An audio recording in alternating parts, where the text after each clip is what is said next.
everyone.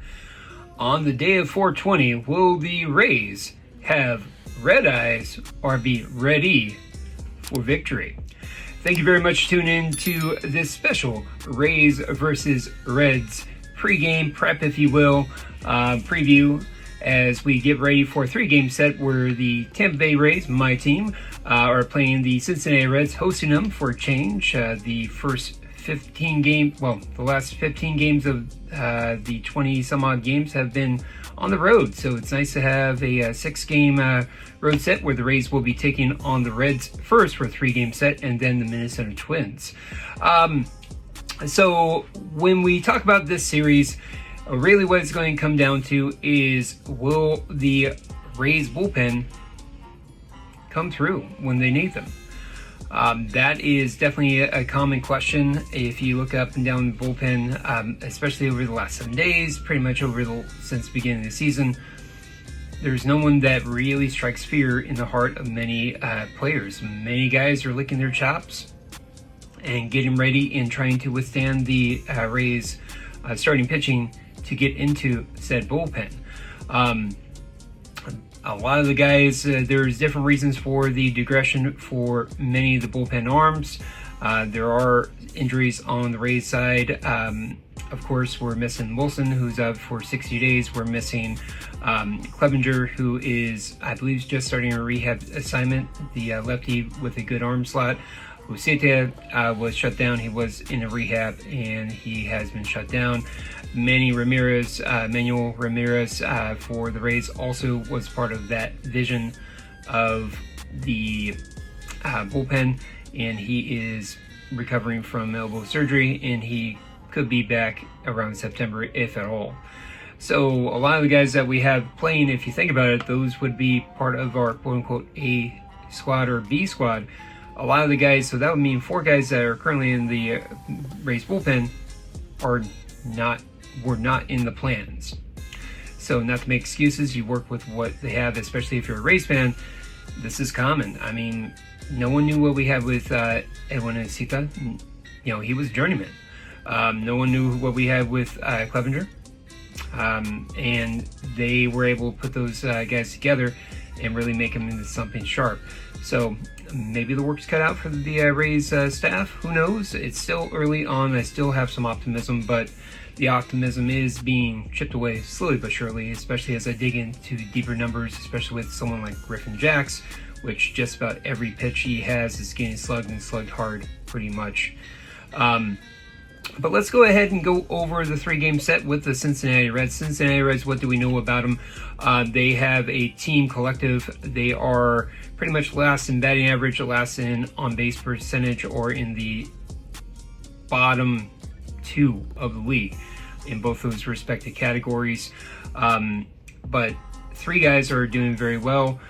You have Stewart, you have De La Cruz, those guys, and of course, the signing of Suarez as well.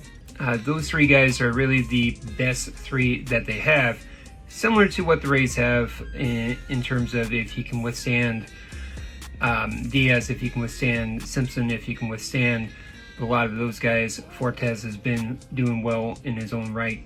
If you can withstand those guys, you typically can have a good series, if you will. So not for nothing, their bullpen, the Cincinnati Reds bullpen, has been sharp. Their pitching staff has been sharp as well. And again, we're talking about a Reds team which is 14-8. The Rays are 12-8 in their respect. The Reds themselves, I believe, have won 6 straight road games going into the Trop. They're definitely on a high mark. The Rays have been playing well until the debacle in Pittsburgh. But thanks to the aforementioned bullpen and a couple other factors notwithstanding. So in terms of what you can expect, in terms of how the Rays can game plan for that, look for them to really just try to expose the weaknesses of the lineup and pitch around someone like De La Cruz as much as possible within reasons, of course, and see if they can really get into good counts, pitching counts, if you will, and make the opposing team chase.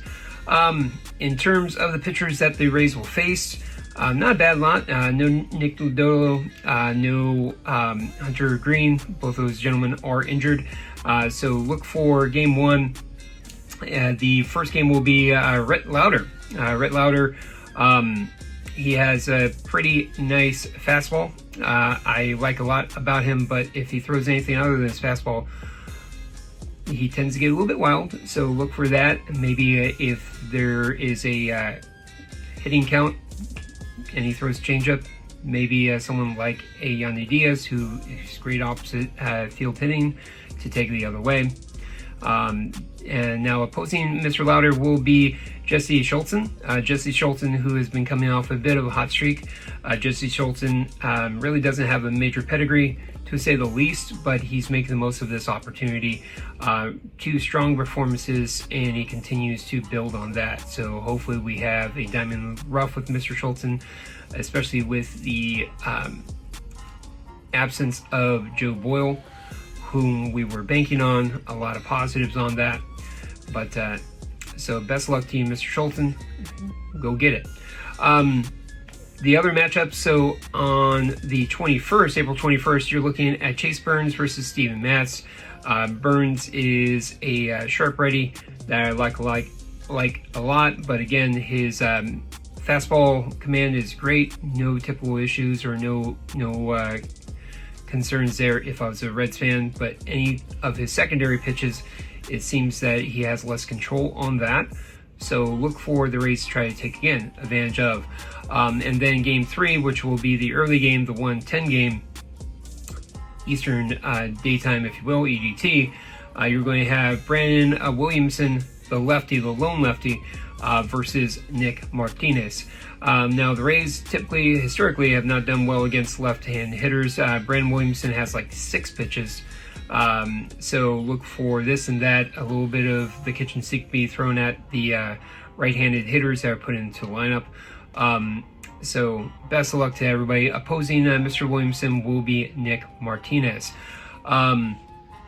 So with the battery of with the pitchers of Nick Martinez and Steven Matz going against the Reds, I do like the matchups for the most part. But again, the starting pitching hasn't been the problem with Nick Martinez. I hope that he clears up a lot of his walks that he's been having. Steven Matz just give us a solid 5-6 innings. I appreciate that. High five. Jesse Schultzen, same thing with you. 5-6 is what I'm asking. Because the issue hasn't been the starting pitching. Again, not to sound like broken record, the issue has been the bullpen currently. We just need guys to step up. Now, hat tip to Kevin Kelly. Over the last 7 days, he's been very strong. One of the best in the organization. Probably the best reliever that we have going on as of right now. So keep it up, Mr. Kelly. Thank you very much for your hard work. Proud of you. High five. So what to think about the series? What are we looking at here? So when we look at the series itself, it's hard to say. When you look at a lot of the betting websites, not to condone betting, mind you, but just to try to get an eye on what to expect, I would have to say that it's basically a flip, 50-50. And looking through the data, looking through a lot of things, I can see that.